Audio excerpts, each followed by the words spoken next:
He had a unique style on the mound. He had a unique style on the mic. He had a unique style as a person, probably one of the most handsomest sports athletes of his era. So nice looking, he promoted underwear half naked. He was the top player of the 1970s at the pitching position, and in my opinion, sent Earl Weaver into fits every time he took the mound because no matter what Weaver thought of him, he went out there and pitched. Today we're going to be talking about, I think, the class of the Orioles. If you're going to think about the Baltimore Orioles, one person comes to mind. Excuse me, it's Jim Palmer. Now, James Alvin Palmer, born in New York City, played 19 years in the major leagues for the Orioles. Did miss the 68 season. Played 65 to 67 and 69 to 84.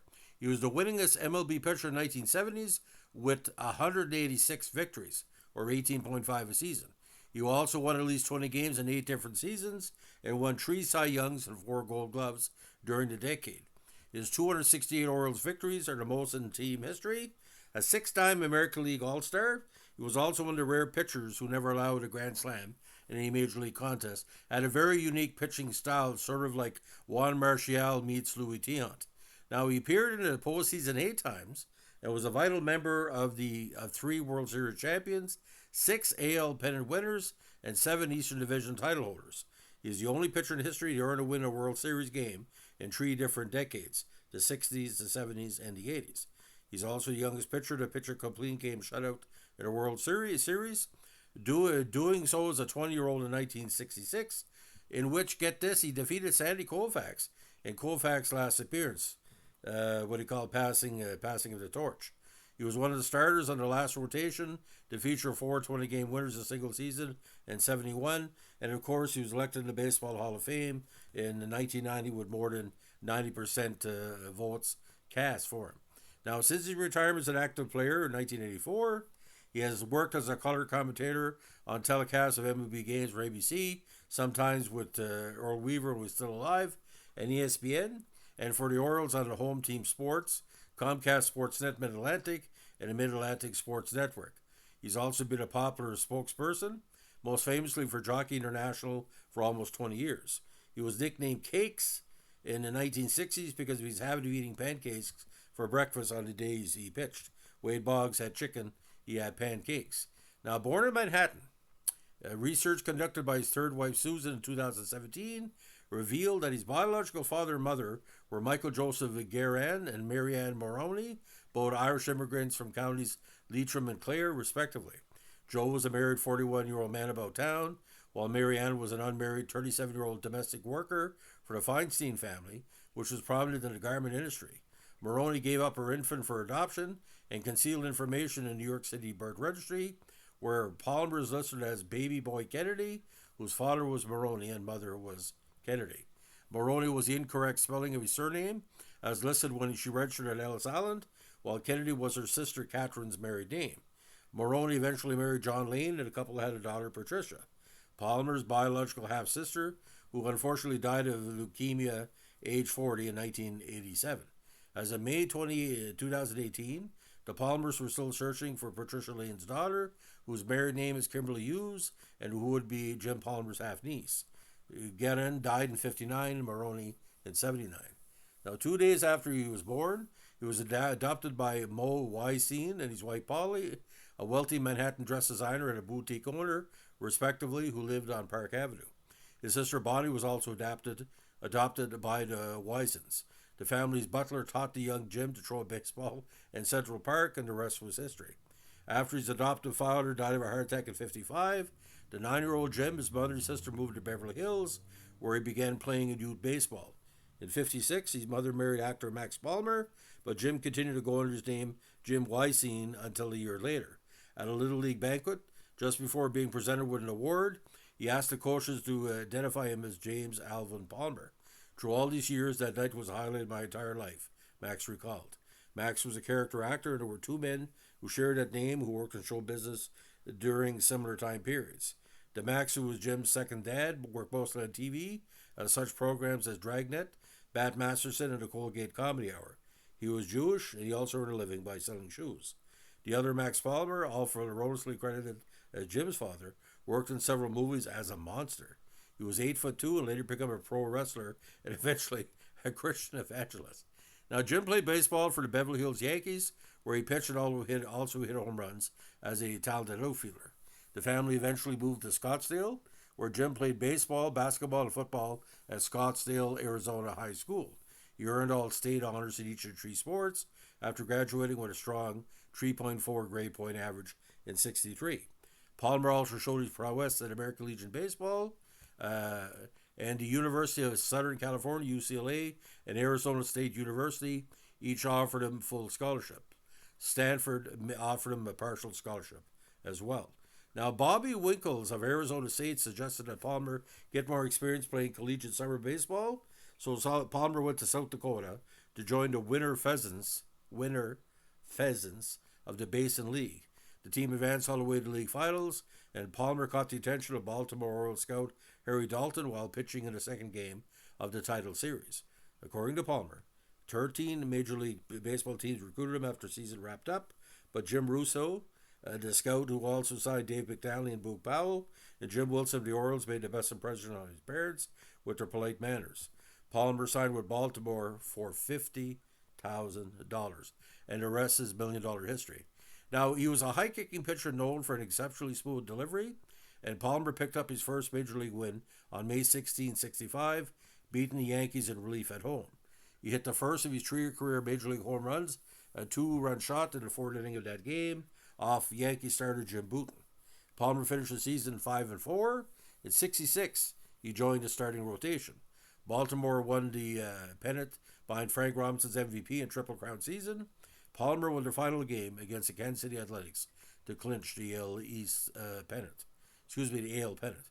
In Game 2 of that World Series at Dodger Stadium, he became the youngest pitcher at 20 years of age, 11 months to pitch a shutout, defeating the Dodgers 6-0.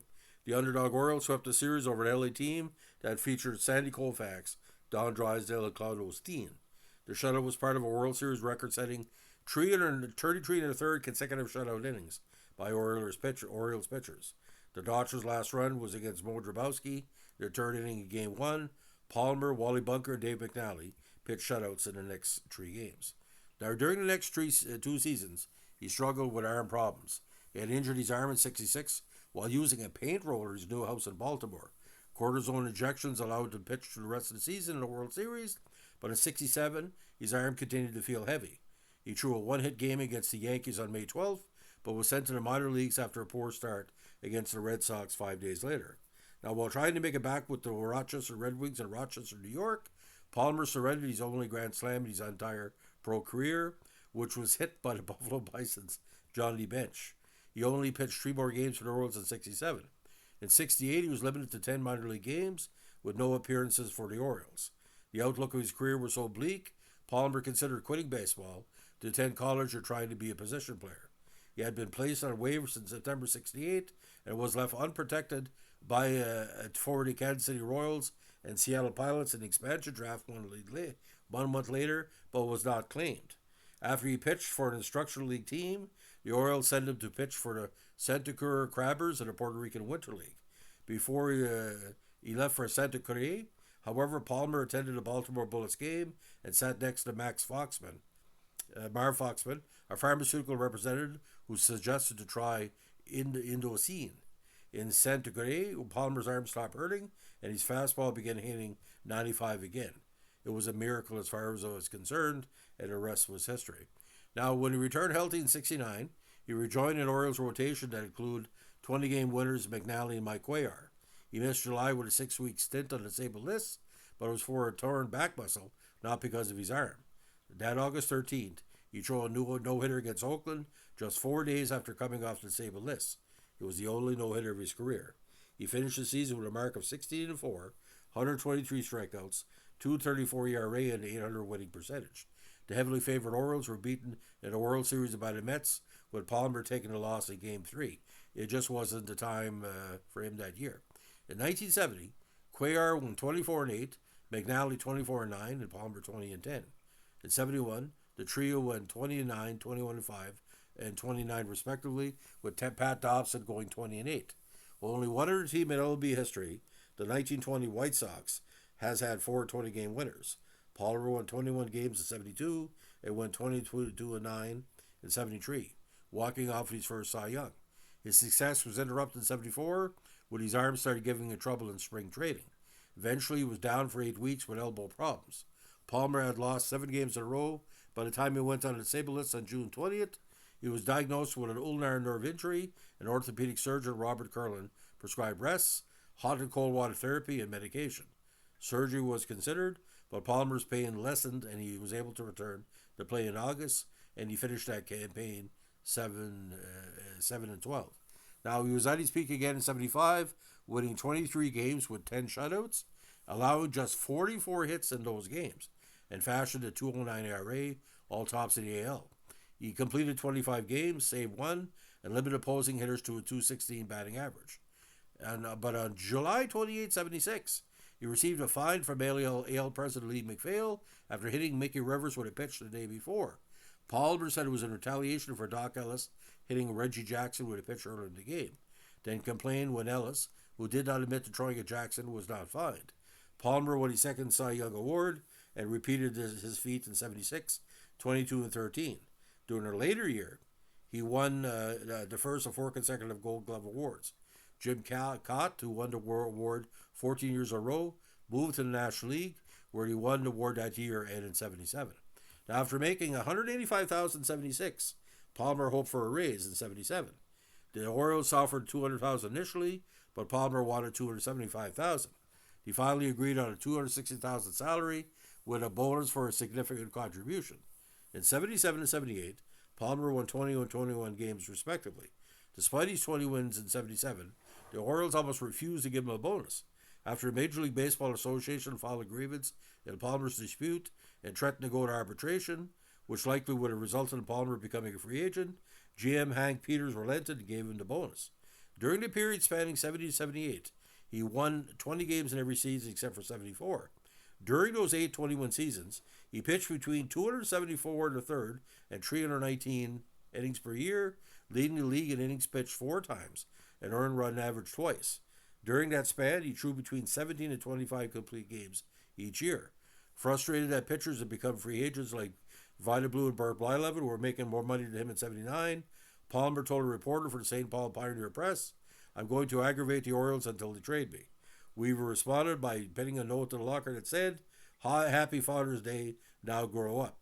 And that's when Earl Weaver became hated not only in the States but in Canada, because Jim Palmer told a Blue Jay interviewer, said, "I would really love to play with Toronto to get away from Weaver," but was never published until later on.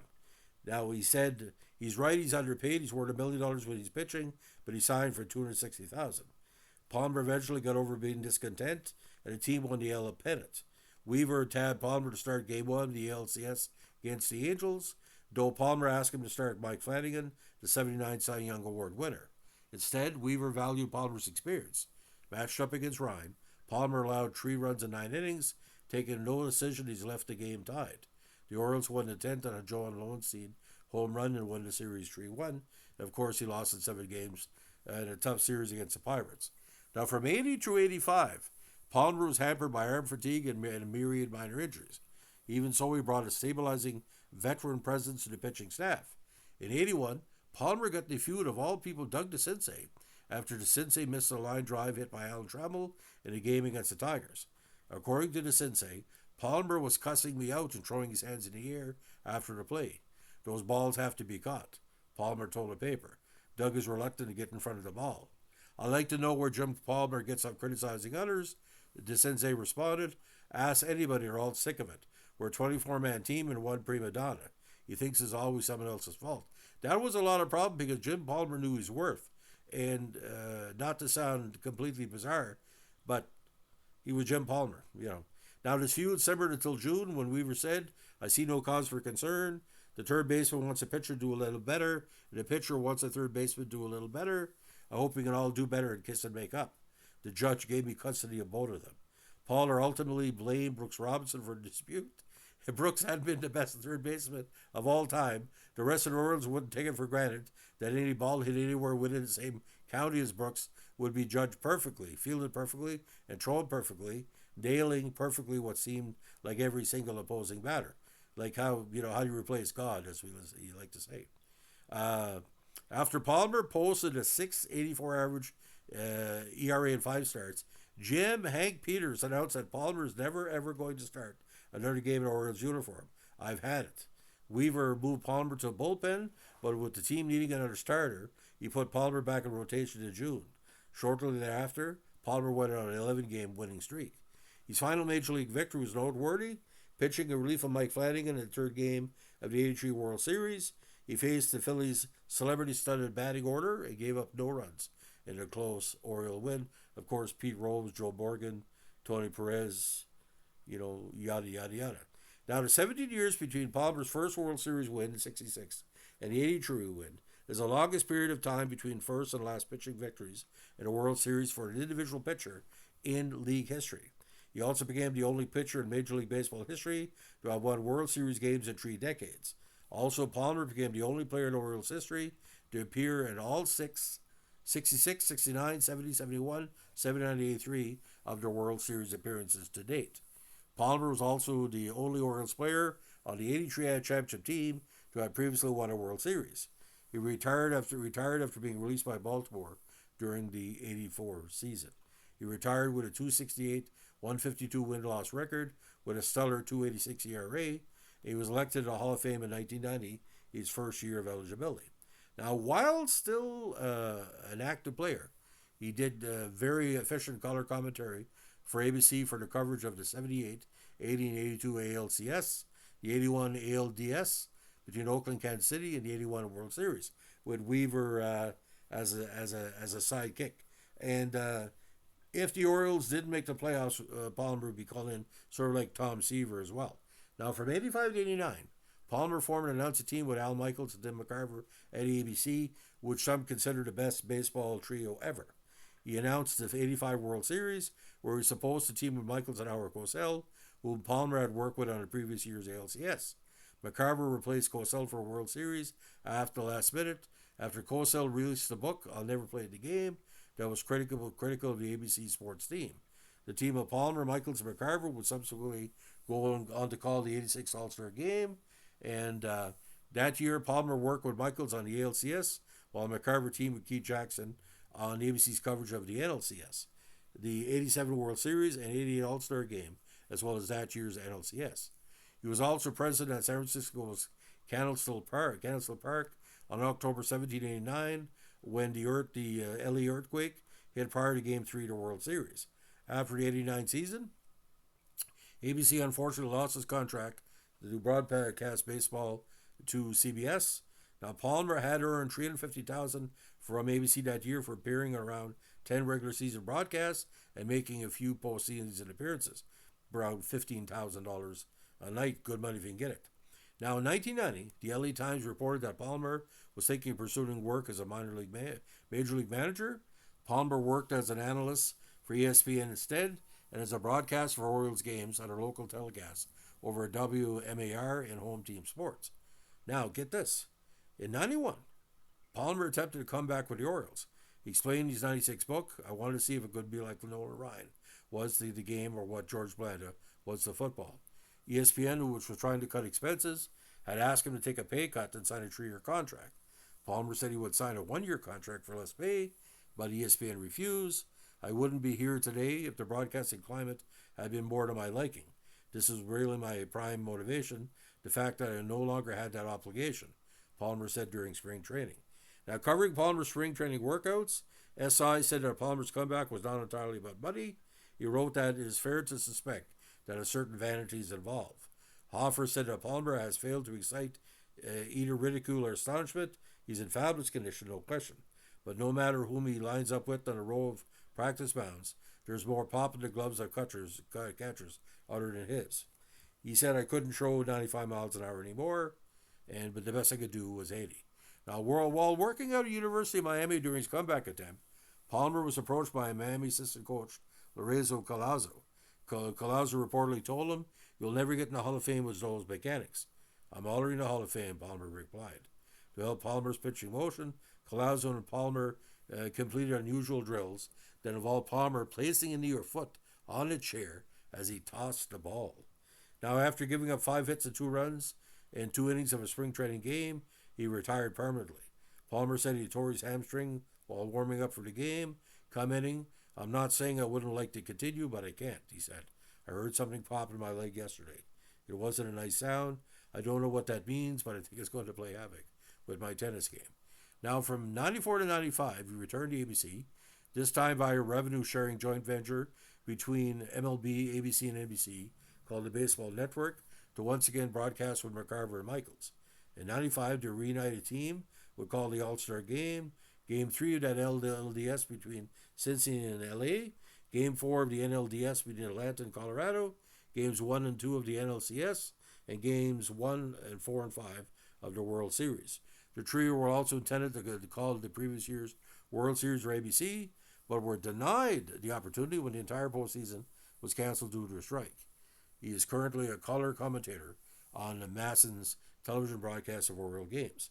Now, in July 2012, Palmer put up for auction his 3 Cy Young Award trophies and 2 of his 4 Gold Glove awards. "At this point in my life, I would rather concern myself with the education of my grandchildren," he said. Palmer also noted as the autistic teenage stepson would require special care and that my priorities have changed. Palmer had put up for auction one of his Cy Young Award trophies on behalf of a fundraising event for CF in years past, although he stated the winning bidder had paid $39,000 for that and never ever took it. It was for the cause. Now, Palmer is the only pitcher in big league history to win, again, World Series games in 3 decades, and he's never surrendered a Grand Slam. His ERA is the 3rd lowest among starting pitchers, whose career began after the advent of the live ball era in 1920. Now, with the passing of Mike Cuellar in 2010, he became the last surviving member of the 71 Baltimore Orioles starting rotation that included the 4 20-game winners. Again, a 6-time All-Star, 4-time Gold Gloves, and 3 Cy Youngs. Led the ERA twice and wins 3 times. Now, sometimes Palmer was a little bit pushy on the mound. He would shift fielders around during games. He never meddled with the best fielders, such as Robinson or Paul Blair, but he would do so for less experienced players. You might not know, but if you're playing a step or two to the opposite field and you're behind the batter, 2 balls and no strikes, and you have a big lead, you're probably going to take a little off the pitch. And the fielders have to know to shift a couple of steps and play for the batter to pull. Now, he's considered on the Sporting News tip list of the top 100 greatest baseball players. It's number 64, and it was nominated for a finalist for the Major League Baseball All-Century team. Now, his endorsements are quite heavy. During the late 70s and 80s, he was a spokesman and underwear model for jockey brand Men's Briefs. He appeared in the company's national print and television advertisements, as well as billboards at Times Square, New York City, and other major cities. He donated all proceeds from the sale of his underwear poster to the CF Foundation.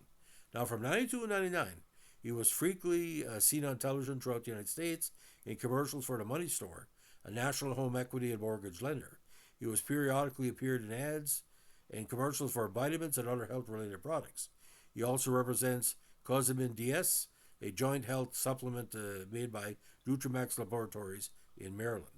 He was also the spokesperson for Nationwide Motors Corp., which is a regional chain of car dealerships located in the Mid-Atlantic region.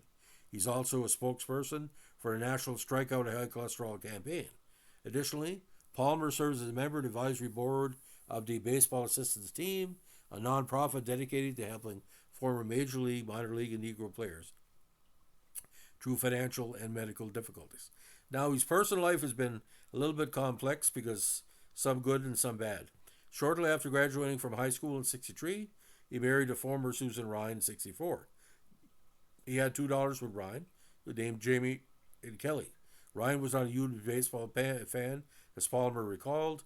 She used to bring her knitting or a friend who usually liked baseball even less to the games. Now, in 2007, he married a former Susan Earle, who has an adult son with autism. The Palmers have homes in Palm Beach, Florida, and in Corona del Mar, California. In 2006, Palmer also acquired a penthouse condo in Little Italy, Baltimore, which he uses while in Baltimore for Orioles broadcasts. And just the the, the situation with the family again. It's very like I said, a very interesting extended family. I know there's a lot of people that are related to Jim Palmer. I've seen him been quoted before. He said if half my family showed up to the game, it'd probably take a whole section of the old Baltimore Stadium. So again, just to recap again, MLB debut April '65. Last game May '84. The Orioles. 268, 152.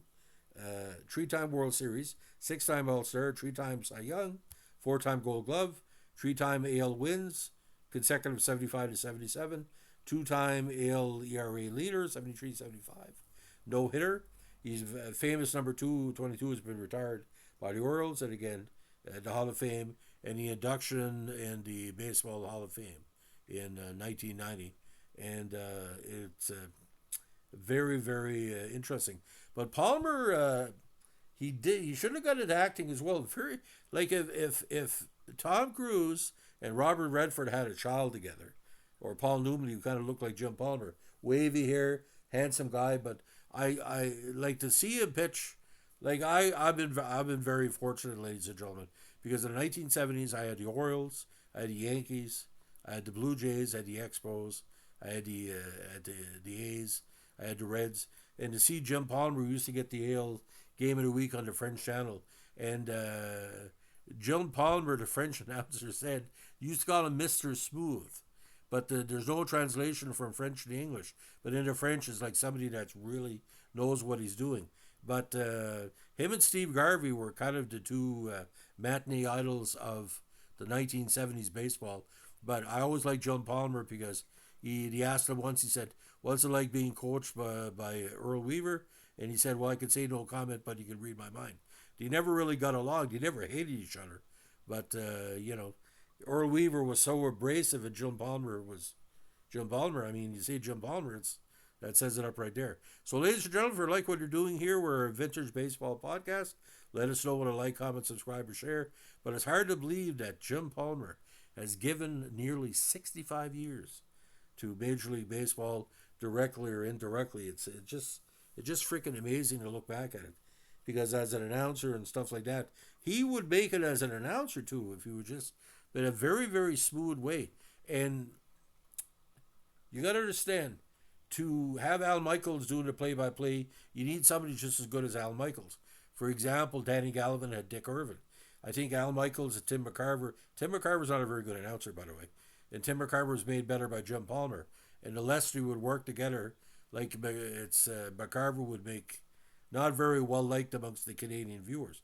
Everybody liked Jim Palmer. At one point, the Baltimore Orioles was more popular than the Red Sox or Yankees combined, until Reggie showed up. And nobody in Canada really, besides the East Coast, were into the Red Sox back in the day, because you just lose for no reason. Like I said, it is what it is. So, ladies and gentlemen, don't forget, Baltimore Orioles fans are some of the best in the world. What they've had to put up with the last few years and making that big comeback, I'd like to see them make a dynasty again. Thanks for listening. Bye.